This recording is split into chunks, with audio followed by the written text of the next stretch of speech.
l'incontournable générique du grand rendez-vous du bac. À tout de suite.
Bonjour à vous et merci de nous rejoindre sur ce plateau du grand rendez-vous du bac. Vous le savez, nous sommes en direct sur YouTube pendant 15 minutes, durant lesquelles on va revenir sur cette épreuve anticipée de sciences qui concernait les premières. Vous pouvez tout au long de l'émission réagir avec le hashtag GRDVBac.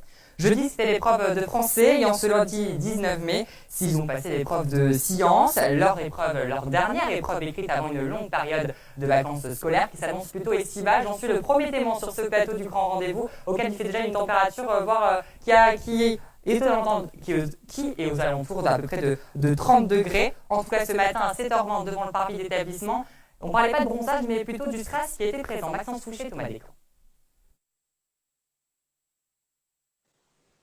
Comment ça se passe à quelques minutes de l'épreuve de sciences?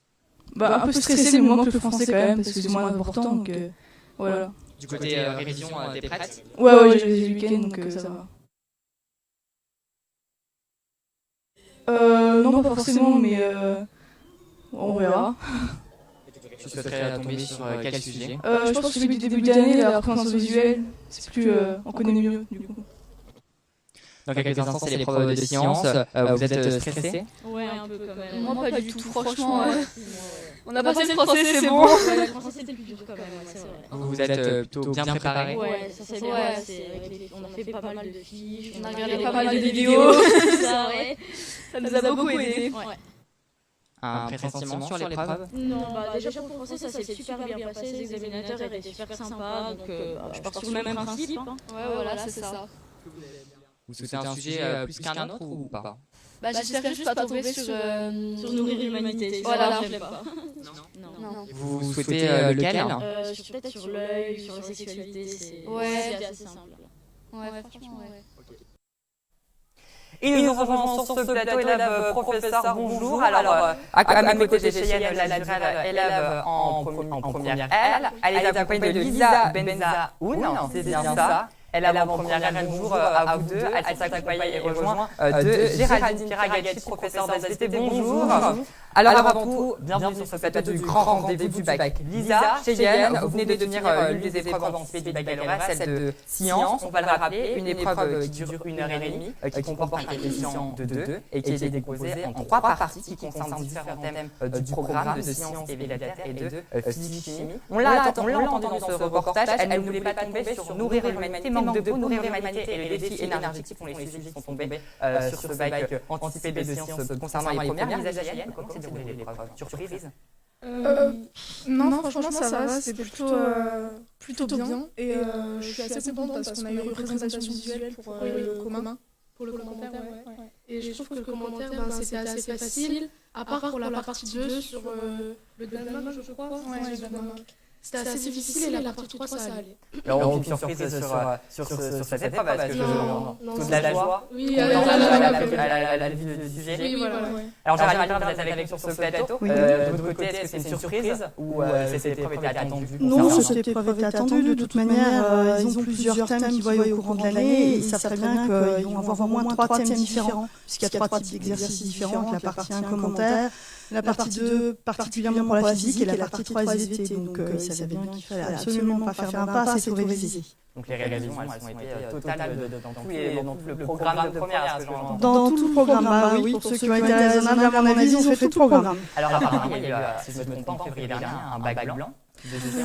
Oui, alors en fait, on a eu un bac blanc et puis les élèves donc, que j'avais en première ont eu la chance de faire un devoir commun au mois de décembre et de refaire un bac blanc là pour le 29 avril pour les L et le 15 mai pour les certains ES. Alors juste une question comme ça, est-ce que le bac blanc qui a été réalisé en avril, je ne me trompe pas, était plus facile que le sujet 2017 du bac On peut pas dire que c'était plus facile, non. C'était voilà, à peu près du même niveau. Après, peut-être plus de difficultés parce qu'on est plutôt dans l'année, donc ils maîtrisent un peu moins bien la technique du commentaire argumenté, qui n'est pas évidente pour eux. Le transposer, ils le font déjà en histoire, en français, mais le transposer aux sciences, c'est jamais évident. Quand ils sont choisis, souvent, les sciences, c'est pas leur... Voilà, c'est pas ce qu'ils préfèrent, on va dire. Donc du coup, voilà. Ils ont...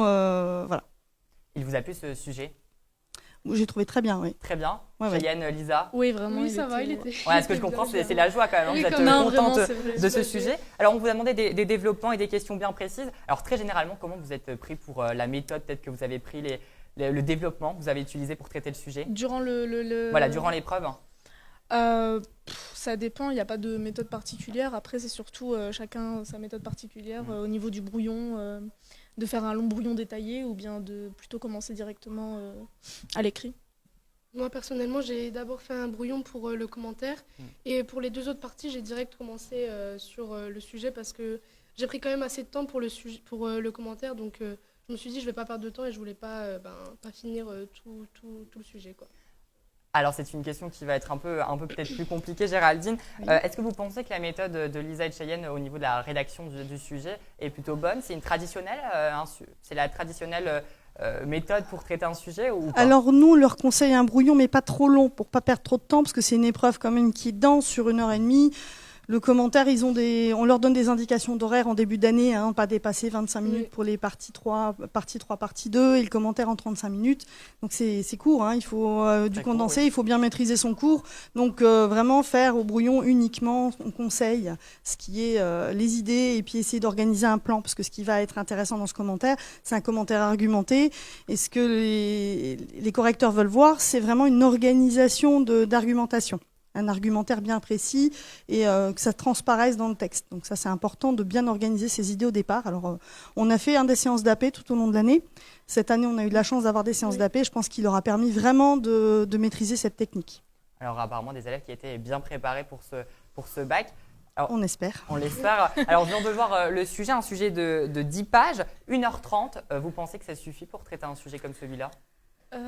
Ça peut paraître assez court en fait au début quand on se dit que c'est 1h30, pourquoi pas 2 heures, mais au final c'est largement assez. Oui, moi aussi je trouve que c'est assez.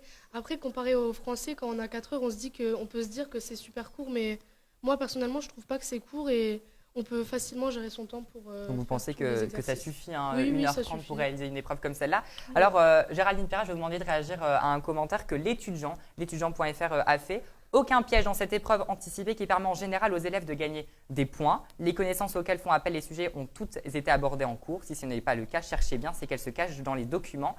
Géraldine, peut-être… C'est exactement ça. Il n'y a pas de surprise, il n'y a pas de piège. Jamais, il n'y a jamais de piège.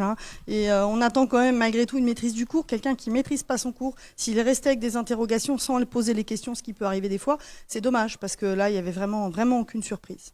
Aucun piège. Alors, je présume qu'au niveau notes, au niveau organisation, on l'a vu, ça s'est bien passé. Vous pensez qu'il y a des notes qui vont être au-dessus de la moyenne ? Je l'espère, oui. Je l'espère sur un sujet comme ça. Je pense que ça devrait bien se passer. On va le rappeler, une épreuve de coefficient 2, ça peut vous faire gagner énormément de points pour l'année prochaine.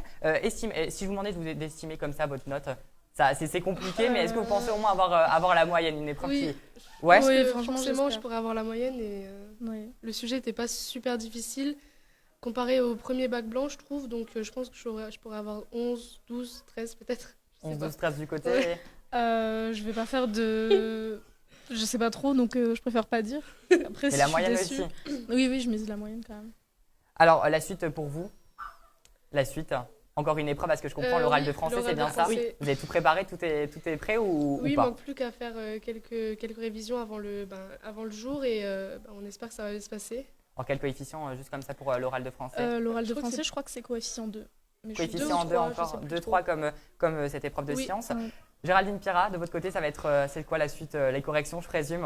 Alors moi je suis pas de correction cette année, Ah. mais en effet il y a les corrections, donc après il y a le retour des élèves normalement après le bac, hein, donc moi je serai là à les attendre. Alors, Lisa Cheyenne, c'est pas totalement les vacances, à ce que je viens de le Non. comprendre. Pas encore. C'est quand exactement l'oral? Moi, personnellement, c'est le 26. Le 23. Le 23. Allez, dans à peu près Oui. moins d'une semaine, vous êtes en vacances. Géraldine Pierrat, les vacances, c'est dans quelques jours aussi, hein, à peu près dans plus de 2 semaines. Non? C'est 7 juillet, enfin le 7 8, juillet. ça sera 7 juillet puisque je parcours le samedi, mais oui. Voilà, c'est comme tout le monde, le 8 juillet c'est les vacances. Hein. Nickel. Merci bien, Lisa Cheyenne. Bonnes vacances avant. Merci. Bonne fin de révision à vous. Et Géraldine Pierrat, bonnes vacances aussi dans 2 semaines. Merci. À vous trois d'avoir été beaucoup. nous De inviter rien. sur ce plateau. Restez à notre compagnie. C'est pas totalement fini.